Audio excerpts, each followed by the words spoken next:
Welcome back to the Mike House Show. There's been 2 days of free agency and a lot that has been going on, so let's get right into it. So, first of all, we have Jimmy G to the Raiders.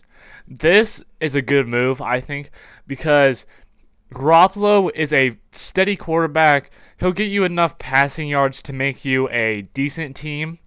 He's not going to make you a great team, but he'll be good enough to hold the Raiders over for a year or two before they can go draft a quarterback probably next year or later, because I highly doubt they're going to get a quarterback this year because they're not going to have one of the four picks, because I think Washington is going to try to trade up for that third pick, which I'll talk about in a little bit.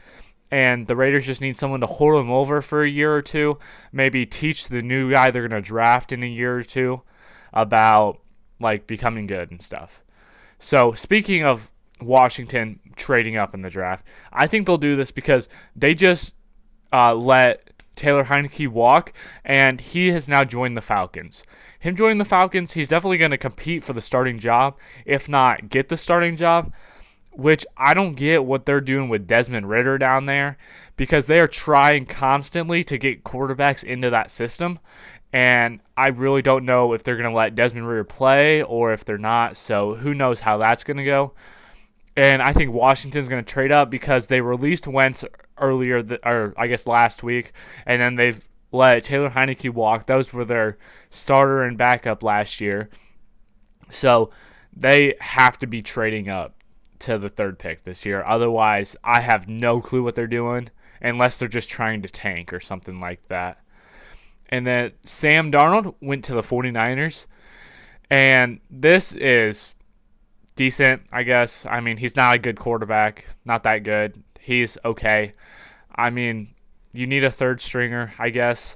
And since Jimmy G left, you're going to need somebody, I suppose. And I guess since Trey Lance, who knows if he'll be up anytime like soon this year. He might miss some games. So if that happens, then you'll have to have Sam Darnold in there, or Brock Purdy. He's injured right now. Both of those two people are injured. So I guess you can have Sam Darnold as a potential third stringer when Lance and Purdy are healthy, and a backup when one of them's injured, since they're already injured right now. And Baker Mayfield went to the Tampa Bay Buccaneers. This is good for Baker Mayfield. He wasn't going to stay on the Rams when they have Matthew Stafford. So he needed to get somewhere, get a contract, whatever. And the Buccaneers were looking for a quarterback. So they're not going to be good this year. They weren't good last year when they had the greatest person to ever play football. So it won't make much of a difference. They'll be even worse this year. They'll be drafting a quarterback in a year probably. Next year they'll be looking at a high pick in the draft to draft a good quarterback or something like that. And Tampa Bay's head coach is terrible. First of all, their defense is not that good, and then their offense, it's just not consistent, and offensive line's not good. So the Buccaneers won't be good at all. Jacoby Myers got a 3-year deal with the Raiders, so that's going to give Jimmy G another target, give him another person to throw to when Davante Adams is guarded. So that means you're going to have Adams, Jacoby Myers, Hunter Renfrow, and Josh Jacobs as your potential targets. So that won't be a bad lineup at all. That'll be a really good lineup for Jimmy G to succeed. So he might get it done. He probably will get it done once they have a consistent quarterback, because he's a little bit better than Derek Carr in my opinion. But at the same time, people gave Derek Carr a bunch of harsh stuff, so who knows how the Raiders will truly do. And he's going in there to replace Darren Waller, who just got traded to the Giants. So they're going to get another tight end to help the Giants out, help out Danny Dimes after he got that massive contract after they let Evan Ingram go a couple years, or 2 years ago, I guess. And Aaron Rodgers, okay, I feel sorry for all the Jets fans. You are now inheriting what Aaron Rodgers deal with all his stuff. Because, first of all, okay, before he even set, like, So today he said that he is going to the Jets, which I think is pretty suspicious because he was on a no trade clause. They've already made the trade, or they've already like set out a trade, and he said he accepts that he's going to go there. So I'm confused because there hasn't been any word saying like confirming the trade. So that's a little confusing there.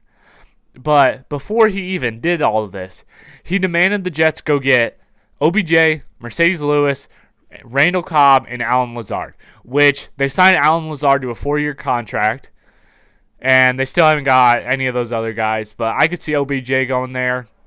He'd ball out with Rodgers, so that might be something interesting. And then, but here's what I don't get, right? He was complaining about his wide receivers in Green Bay. But then he goes and requests the wide receivers he had to go over to the Jets. First, Randall Cobb was good. I don't get why the Jets would want to sign him because he is old and he's at the end of his road.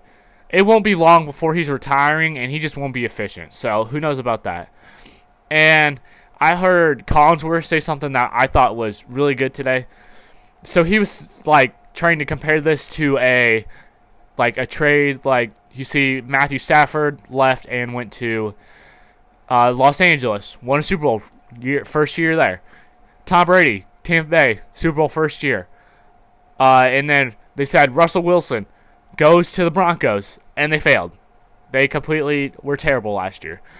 And I thought this was smart because saying the NFC is weak, and he leaves a weak NFC division and a weak NFC conference and goes to a much stronger AFC conference where he's going to have to play the Bills twice, Miami twice, and he's going to have a lot more competition within the AFC than he had in the NFC. In the NFC, you could have a sub or a little. I think there was. I think the Seahawks might have. Did they have a 500 record? They might have had a 500 record, and they made the playoffs. But in the AFC, you need 9-10 wins to make it. And say Tom Brady that year when he came to the NFC, he for sure did not have 9-10 wins.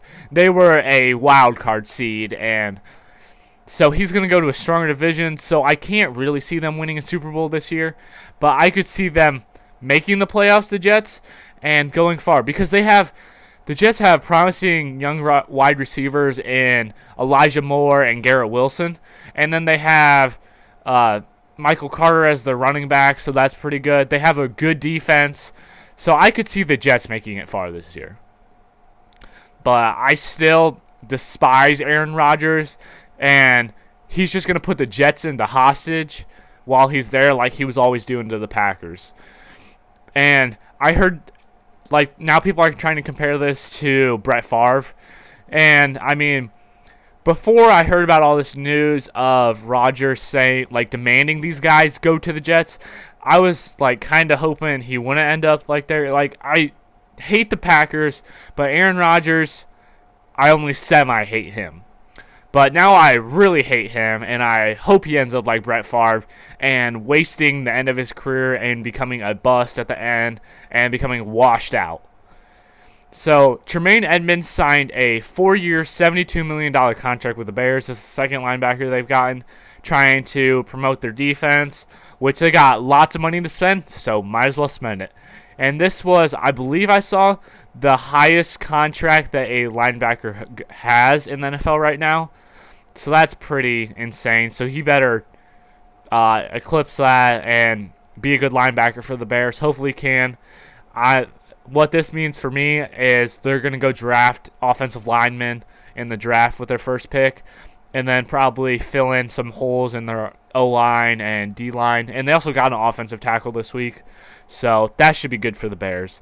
Speaking of the Bears, David Montgomery walked and went to the Lions for 3 years for $18 million. He'll be a good pass catcher for them, and a good red zone threat. What I think this means is the lovable Jamal Williams will not be on the Lions anymore. They're just going to let him go and see where he goes in free agency, because there's no way you would have DeAndre Swift, Jamal Williams, and David Montgomery all on one team, because then David Montgomery just becomes useless.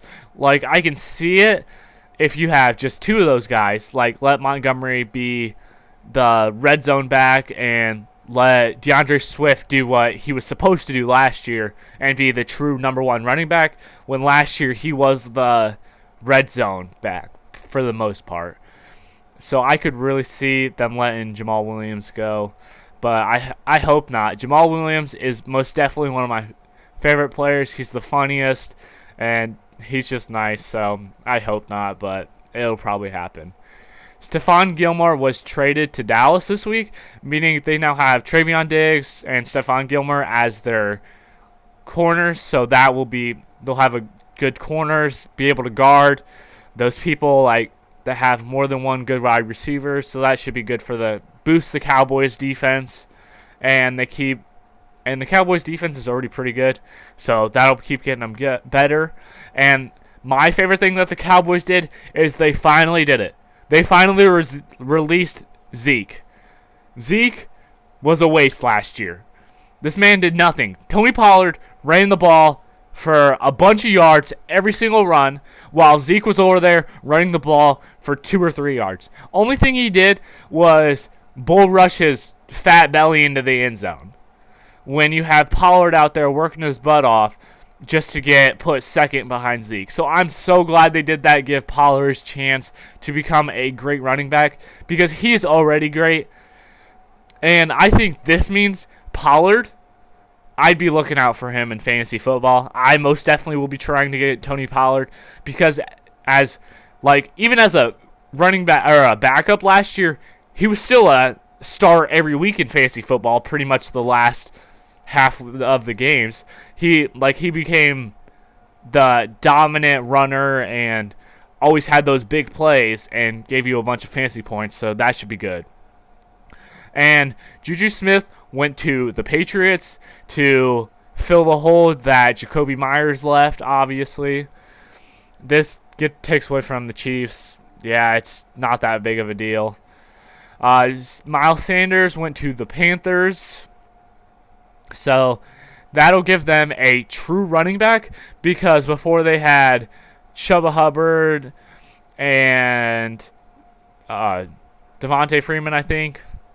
And so they'll finally get a true running back after McCaffrey leaves, and give the quarterback that they decide to go draft someone to hand the ball off to when they need it to have an efficient running game. The last thing I want to talk about is a man who is throwing his career away.